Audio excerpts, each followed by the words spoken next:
Hello বন্ধুরা, তো আজকে আমি দই বড়া বানাবো। আর এই গরমে ঠান্ডা ঠান্ডা দই বড়া কিন্তু খেতে বেশ ভালো লাগে।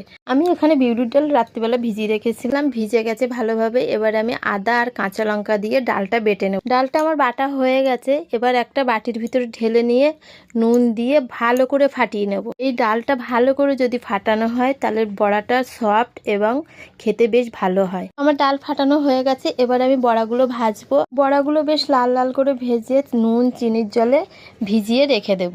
বড়াগুলো সব ভেজে আমি ভিজিয়ে দিয়েছি। এবারে আমি একটা গ্রিন চাটনি বানাবো। তো চাটনিটা বানানোর জন্য লাগছে আমার ধনেপাতা, আদা কুচি করে নিয়েছি, দিয়ে দিয়েছি 3-4 কোয়া রসুন, 4-5টা কাঁচা লঙ্কা, আর দিয়ে দিচ্ছি লেবু। এবারে দিয়ে দেবো নুন, চিনি, চাট মশলা, আর দিয়ে দেবো 3-4টে বরফ। বরফটা দিলে চাটনিটা পুরো সবুজ থাকে। মিক্সিতে ভালো করে বেটে নেব। দেখো চাটনিটা আমার কি সুন্দর বাটা হয়ে গেছে, আর দেখতেও দেখো একদম সবুজ। চাটনিটা হয়ে গেছে। এখন আমি বড়াগুলো দেখবো, বড়াগুলোও সুন্দর ভিজে গেছে। এবার আমি একটা বাটিতে নিয়ে নেব দই। দইয়ের ভিতর দিয়ে দেবো নুন আর চিনি, দিয়ে ভালো করে দইটা আমি ফাটাবো। যতক্ষণ ক্রিম টাইপের না হচ্ছে ততক্ষণ ফাটাবো।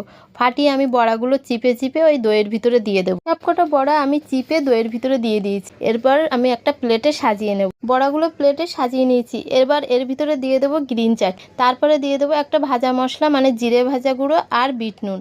এরপর দিয়ে দেবো উপরে একটুখানি লঙ্কার গুঁড়ো।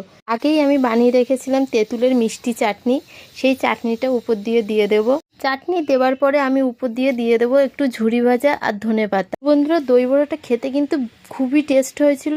আর তোমাদের আমার দই বড়ার রেসিপি কেমন লাগলো কমেন্টে জানিও। Thank you.